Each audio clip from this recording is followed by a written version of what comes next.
হাসরের ময়দানে জাহান্নামকে যখন আনবে, ওয়াজিআ ইয়াউমাইযিন বিজাহান্নাম, আল্লাহ তাআলা কোরআনে বলছেন হাসরের ময়দানে ফেরেশতারা জাহান্নামকে টেনে হাসরের মাঠে নিয়ে আসবে, টেনে আনবে।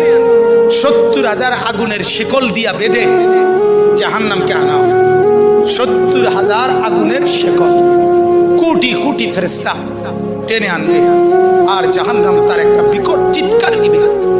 এক চিৎকারে পুরা হাসরের ময়দানের সবাই চিৎকার দিয়ে উঠবে, ইয়া রাব্বি নাফসি নাফসি, আল্লাহ আমাকে মাফ করেন, আমাকে মাফ করেন, আমাকে মাফ করেন, আমাকে মাফ করেন, আমাকে মাফ করেন। আদম থেকে ঈসা নবী ওনারা বলবেন, ফেরেশতারা বলবেন, জিনরা বলবেন, আম্বিয়ারা বলবেন, ইয়া রাব্বি নাফসি নাফসি, আল্লাহ আমাকে বাঁচান, আমাকে বাঁচান, আমাকে বাঁচান, আমাকে বাঁচান। সবাই বলবে এক কথা।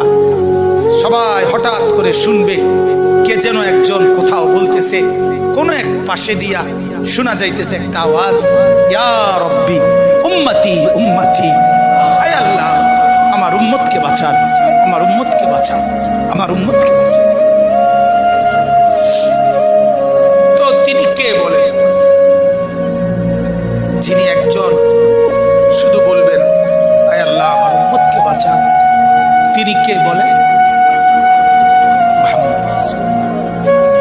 জীবন ভর যিনি ভাবলেন উম্মতকে নিয়ে, কবরে যাওয়ার দিনও ভাবলেন, কবর থেকে উঠবার দিনও ভাবলেন, আসলে